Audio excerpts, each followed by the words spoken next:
ফেসবুকে যারা কাজ করতে এসেছে তারা অনেকেই পয়সার জন্য এসেছে, অনেকেই নিজেকে প্রতিষ্ঠিত করবার জন্য এসেছে। প্রতিষ্ঠিত বলতে নিজের নাম প্রতিষ্ঠিত করতে, নিজের ভালো কাজগুলো দেখাতে এসেছে। আবার অনেকেই এসেছে যে কে কী করে সেটা দেখতে। আহ, যদি মানুষ দিন শেষে সাফল্য না পায় তাহলে তার কষ্ট হওয়াটা খুবই স্বাভাবিক। এতটা খারাপ লাগে মানুষ যখন সাফল্যের দেখা না পায়, বছরের পর বছর কেটে যায় অথচ সে সুযোগটা পাচ্ছে না যে কি করব, কি করা উচিত। দিনের পর দিন ভালো কন্টেন্ট দিয়েও কোনো কাজ হচ্ছে না। ভালো ভালো কন্টেন্ট, মানসম্মত কন্টেন্ট, সামাজিক কন্টেন্ট কোনো কিছুতেই কাজ হচ্ছে না। ফানি কন্টেন্ট কোনো কিছুতেই কাজ হচ্ছে না, তখন মানুষের মন ভেঙে যায়। আসলে কি ফেসবুক নিজের ক্রাইটেরিয়া নিজেই মানে না। যেখানে নাকি বলা আছে যে অশ্লীল কোনো কিছু দিলে হবে না, ভালো কথা দিতে হবে, ভালো ভাষা ব্যবহার করতে হবে। ভালো ভাষা বলতে স্ল্যাং ইউজ করা যাবে না, তারপরেও মানুষ প্রতিনিয়ত কিন্তু সেটাই করে। ফানি ভিডিওর নামে বিভিন্ন ধরনের অসভ্য ভাষা, অসভ্য ইঙ্গিত, অসভ্য আরও অনেক কিছু যেটা দেখিয়ে থাকে, যেটা আপনিও জানেন, যেটা আমিও জানি। অথচ সেইগুলোই ভাইরাল হচ্ছে বেশি, সেখান থেকে মানুষ পয়সা ইনকামও করছে।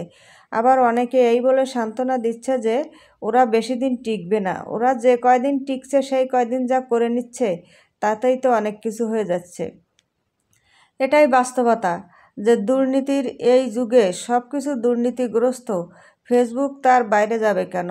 আসলে একটা মেটা রোবট, সে কি কখনো মানুষের ভাষা বুঝবে? কখনোই বুঝবে না। মানুষের ভাষা একমাত্র মানুষই বোঝে। ওটা যদি কোনো মানুষ চালাতো তাহলে হয়তো বা বুঝতো। অথচ আমরা সব কিছু বুঝেও পড়ে আছি। কিসের টানে পড়ে আছি জানি না, তারপরেও পড়ে থাকি। যদি সাফল্যর দেখা পাই, সংসার সাগরে দুঃখ তরঙ্গের খেলা, আশা তার একমাত্র ভেলা। আশা ছাড়া কেউ এগোতে পারে না, সেই আশা নিয়ে আমরা পড়ে আছি যদি কিছু পাই। কিন্তু দিন শেষে আমরা কিছুই পাই না। আমাদের হতাশা, অবজ্ঞা, এইগুলোই আমাদের প্রাপ্য। যেখানে আপনি কিছু দিতে পারবেন সেখানে আপনি কিছু পাবেন। এখান থেকে আপনি কিছু দিতে পারবেন তো কিছু আপনার প্রাপ্য জুটবে। আর যদি কিছু দিতে না পারেন তাহলে আপনার প্রাপ্যে কিছু আসবে না, আপনার ঝুলিটা শূন্য থেকে যাবে। যারা স্টার সেন্ডার তাদেরও ভিউ হয়। এখন আমার কথা হচ্ছে কি, যারা স্টার সেন্ডার তারা যদি রিপ্লাই কমেন্ট নাও করে তাহলে ভিউ হচ্ছে। আবার যারা অসভ্য অসভ্য কন্টেন্ট দিচ্ছে তারাও যদি রিপ্লাই কমেন্ট নাও করে ভিউ হচ্ছে, অন্যের পোস্ট না দেখলেও ভিউ হচ্ছে। অথচ যেখানে লেখা আছে অন্যের ভিডিও দেখলে আপনার ভিডিও মানুষ দেখবে। আমি আমার কথাই বলি না কেন যে আমি কিন্তু প্রচুর ভিডিও দেখি, অথচ আমার ভিডিওতে কোনো ভিউজ নেই, ছবিতে কোনো ভিউজ নেই। কারণ আমি কিছু নির্দিষ্টতা মেনটেন করে কন্টেন্ট করি। যেমন ধরুন, আমি কখনো অসভ্য ভাষা ব্যবহার করি না, ফানি পোস্টের নামে অসভ্যতা ব্যবহার করি না। এটাই হচ্ছে আমার সবথেকে বড় সমস্যা। আর সবথেকে বড় সমস্যা হচ্ছে আমি তেল মারতে পারি না, কারো পিছনে গিয়ে পায়ে তেল মারতে পারি না।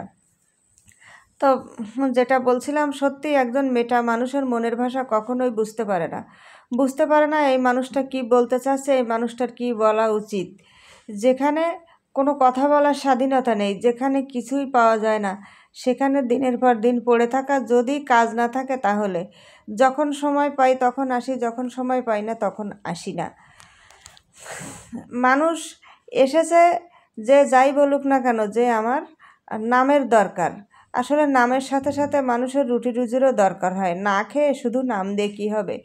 যদি কেউ পাঁচো বলেও ডাকে, যদি পেটে ভাত থাকে তাহলে সে পাঁচো ডাকটাও মধুর লাগে। আর যদি পেটে ভাত না থাকে না, তাহলে ওই পাঁচো কানো আমির খান, ঋত্বিক রোশন বলে ডাকলেও কষ্ট লাগে। তাহলে ব্যাপারটা কি দাঁড়ায়? ব্যাপারটা দাঁড়াচ্ছে হচ্ছে এই যে এখানে কাজ করতে এসে যা বুঝলাম যে এখানে ভালো মানুষের কোনো ভাত নেই, ভালো মানুষের কোনো দাম নেই। এখানে আপনি ভালো মানুষ হয়ে কাজ করবেন তো আপনি কিছুই করবেন না। যদি অসভ্যতার চূড়ান্ত পর্যায়ে পৌঁছাতে পারেন তবেই আপনি এখান থেকে সাফল্য লাভ করতে পারবেন।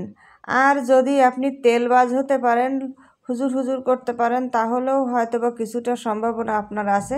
আর পয়সা খরচ করতে যদি পারেন, কিন্তু বিনা পুঁজিতে মান সম্মান বজায় রেখে এখানে কাজ করা সত্যিই কঠিন। ফেসবুক যেখানে নিজের ক্রাইটেরিয়া নিজেই মানছে না, সেখানে মানুষের দোষ দিয়ে লাভ কী? ভিডিও ঠেলা মারা যাবে না, অনায়াসে ভিডিও ঠেলা মারছে সবাই, আমিও মারি, সবাই মারছে।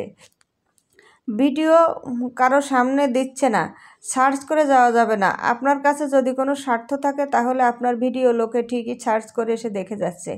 আপনার দেওয়ার কিছু নেই তো আপনার ভিডিও কেউ সার্চ করে দেখবে না, দেখছেও না, এটাই বাস্তবতা। যাদের ভিডিও সামনে আসছে তাদের ভিডিও দেখলেই নাকি ভালো হয়, অথচ ওরকম কত দেখলেন, বিনিময়ে কী পেলেন বলুন তো? কিছুই পেলেন না। পেলেন হচ্ছে কি, সময় নষ্ট হলো, চোখ নষ্ট হলো, মাথা নষ্ট হলো, একগাদা টাকা নষ্ট হলো এমবির পিছনে বা ওয়াইফাই বিল দিয়ে। এভাবেই চলতে চলতে চলতে মানুষ আগ্রহ হারিয়ে ফেলে অনেকেই ছেড়ে দিয়েছে।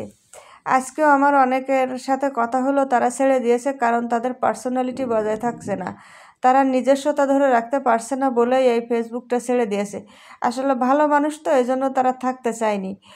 এখানে ক্লান্ত হয়ে সবাই ফিরে যাচ্ছে। মানুষ একটা সময় সত্যিই ক্লান্ত হয়ে যায়, ক্লান্ত হয়ে ফিরে চলে যায় তার আপন ঠিকানায়। এখানে আর কতদিন ভালো লাগবে? এখানে ভালো লাগার প্রশ্নই ওঠে না। ফেসবুক কখনো ভালো কিছু কাউকে দিচ্ছে কিনা আমি জানি না, বিভিন্ন ধরনের অ্যাড দেখে এসেছিলাম। আমার বড় ভাই বলেছিল, যাচ্ছ যাও, কি পাবে জানি না, তারপরেও ওনার পারমিশন নিয়ে এসেছিলাম। কিন্তু উনি আমাকে বলেছিলেন যে এখান থেকে মানুষ সহজে কিছু ইনকাম করতে পারে না, এখানে যতটা দেখায় ততটা হয় না।